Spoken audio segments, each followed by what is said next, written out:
Mucizevi 10 hayatta kalma öyküsü. Listemizde üzerine gelen şanssızlıkları şanslarıyla alt etmeyi başaran insanların hikayelerini göreceksiniz. Bu hikayelerin hepsi gerçek. Hepsi birbirinden ilginç ve verilen mücadeleler gerçekten de saygı uyandıracak cinsten. Listeyi dinledikten sonra başka bir soru geliyor akla. Bu olaylar şans mı? Şanssızlık mı? Yoksa mucize mi? Tabii karar sizin. 10. Meteor tarafından çarpılmak. Anne Hotkin 30 Kasım 1954'te evindeki koltuğunda uyukluyordu. Tam bu sırada bir göktaşı atmosferde dünyaya doğru yol alıyordu. Dünyaya düştüğü sırada taş 3 parçaya ayrıldı ve bu parçalardan birisi Hotkin'in çatısını delerek kalçasına çarptı. Bu inanılmaz bir şanssızlığın mucizevi sonucuydu. Tarihte ilk kez birine meteor çarpıyor ancak bu kişi hayatta kalıyordu. 9. Batan gemiden kurtulmak. Joseph Olimpik adlı lüks bir yolcu gemisinde çalışıyordu.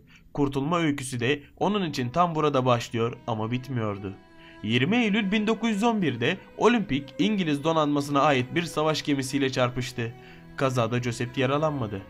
Ancak hayatını garantiye almak için batma ihtimali çok daha az olan bir gemide çalışmaya başladı. O gemi de Titanic idi. Joseph Titanic buzdağına çarptığında kurtulma botuna binebilen ender kişilerdendir. Bu şekilde tarihin en büyük felaketlerinden birinden de paçayı sıyırmış oldu. Ama Joseph'in başına gelen felaketler burada da bitmedi. Joseph bir süre başına gelen bu felaketleri unutmak için dinlenme kararı aldı. Daha sonra Britannic gemisinde çalışmaya devam etti. Ne de olsa batan bir gemide 3 kez bulunamazdı, değil mi? Ancak kader oyunu oynadı.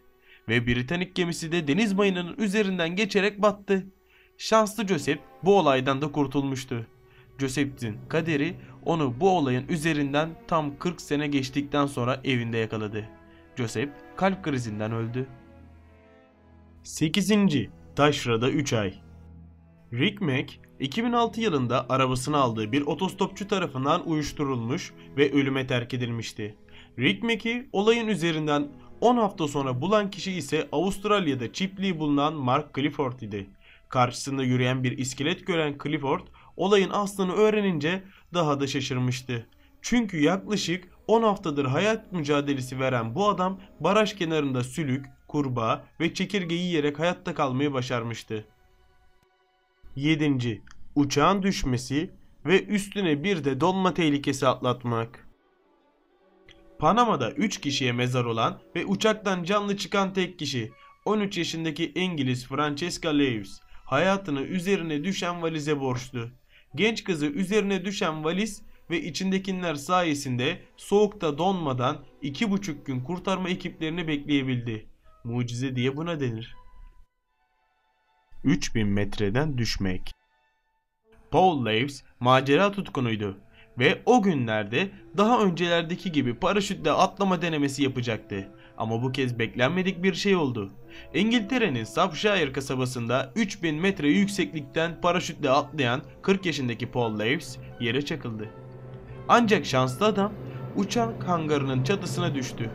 Lewis, yedek paraşütünde çatıdaki civatalara takılması sonucu yaklaşık 15 metre yükseklikten yere düşme tehlikesinden kurtuldu. Bu kazadan Lewis mucizevi bir şekilde hiçbir yara almadan kurtulmayı başardı. 5. Amazon'da kaybolmak. Keşfetme fikrine takıntılıyım diyen Yossi, kurtuluş hikayesini de oldukça ilginç. 1981 yılında Yossi ve 3 arkadaşı Bolivya Amazon ormanlarında bir gezi düzenlemişlerdi. Ancak bu gezi için yeterince donanıma sahip değillerdi. Yossi ve arkadaşı Kevin nehirin aşağısına şişme botla inmek zorundaydı. Ancak bot kayaya takıldı ve bu yüzden botları ikiye ayrıldı. 19 gün boyunca Yossi vahşi doğada tek başına dolandı. Şans ondan yanaymış ki bu vahşi doğada birileri Kevin'i buldu. Onun bulunması da Yossi'nin bulunmasını sağladı. 4. Yere çakılmak, ardından kaya tarafından ezilmek. 33 yaşındaki Rustin, Colorado'nun 55 zirvesi de dahil olmak üzere pek çok tırmanışı gerçekleştirmiş başarılı bir dağcı. Ancak 2003 yılında Utah'ta yaptığı bir tırmanış sırasında koluna 350 kilogramlık bir kaya parçası düştü. 5 gün boyunca bu şekilde kaldıktan sonra elinde bulunan suyu ve gıdası da tükenmeye başladı. Bu ıssız yerde onu bulma ihtimalleri çok düşük görünüyordu. Elinde bulunan tek şey kör bir bıçaktı. O da yaşamak için bunu kullandı. Kör bir bıçakla kolunu budadı ve düşünmesi bile insanı çıldırtabilecek bir başarı ile kolunu keserek o kayadan kendisini kurtarmayı başardı. Daha sonra yazdığı "İki Arada Bir Derede" adlı kitabında kolunu kaya altından nasıl kurtardığını, kas ve kemiklerini nasıl dikkatli kullanmaya çalıştığını ayrıntılarıyla anlattı. 3. Buz mağarasında 2 hafta geçirmek. 1982 yılında Mark ve Phillips yoğun bir kar fırtınası çıktığı sırada Yeni Zelanda'nın en yüksek dağı olan Orkikuk'un tırmanışındaydılar. Kar fırtınası çıkınca hemen bir buz mağarası inşa edip fırtınanın geçmesini beklediler. Fırtına geçmek bilmiyor ve yardım da gelmiyordu. Tam 13 gün boyunca birilerinin gelip onları kurtarmasını beklediler. Bu süre içinde sarı ağız balığını yiyerek karınlarını doyurdular. 13 gün sonra birileri gelip onları buldu. Ama kurtarılmak yeterli olmamıştı. Çünkü dar mağara bacaklarındaki kan dolaşımını kaybettirmişti. Bu yüzden bacaklarının kesilmesi gerekiyordu.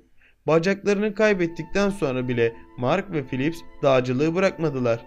Her ikisi de Empty Cook'un zirvesine kadar çıktı ve 2006'da English 2 bacağını alınmış halde Everest'i fetheden ilk insan oldu. 2. Antarktika'da kaybolmak. Shornus, 1914 yılındaki Antarktika gezisi başarısız bir girişimdi. Ancak o ve ekibinin hayatta kalma mücadelesi bir efsaneye dönüşmüştü. Gezideki ilk büyük aksilik gemilerin kar altında sıkışmasıydı. Bu nedenle de Antarktika'yı yürüyerek geçme fikri bir hayale dönüştü. Bundan sonra en önemli şey hayatta kalabilmekti. Ama nasıl? 2 yıl boyunca Sherlock ve ekibi önce yüzen buz kütleleri üzerinde ve daha sonra can kurtaran botları içinde giderek Fil Adası'nda bulunan bir kampa ulaştı. Ekiptekiler burada 6 ay boyunca fok ve balina etiyle hayatta kaldı. Daha sonra Sherlock 5 adamını da alarak ada çevresinde kuzeye ve daha sonra da tehlikeli okyanusun 800 mil ötesindeki Güney Georgia adalarına doğru yola çıktı. Sonrasında ekipten 2 kişiyle adanın keşfedilmemiş iç kısımlarına 36 saat süren bir keşif gezisi yaptı. Bir balina av malzemesine ulaşmıştı. Sonunda yardım bulmuştu. Ancak Fil Adası'nda bıraktığı ekiplerine yeniden ulaşması 3 ayını aldı.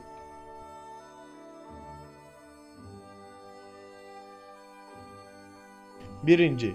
Ant dağlarına çakılan bir uçaktan sağ çıkmak ve yaşamak için insan eti yemek. 1972 yılında 45 kişiyi taşıyan uçağın Ant dağlarına çarpması daha sonra filmlere bile konu olmuştu. Uçaktan 16 kişi sağ kurtuldu. Ancak bu 16 kişiyi kurtarma ekiplerinin bulması hiç de kolay olmamıştı.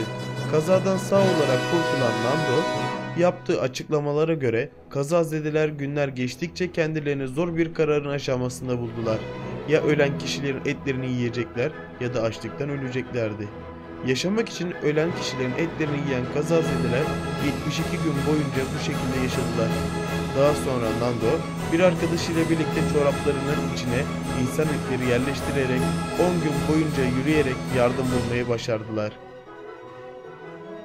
Hazırlayan ve sunan Orhan Tümerkan Tunçay. Dünyanın Enleri. Sayfamıza abone olmayı unutmayınız.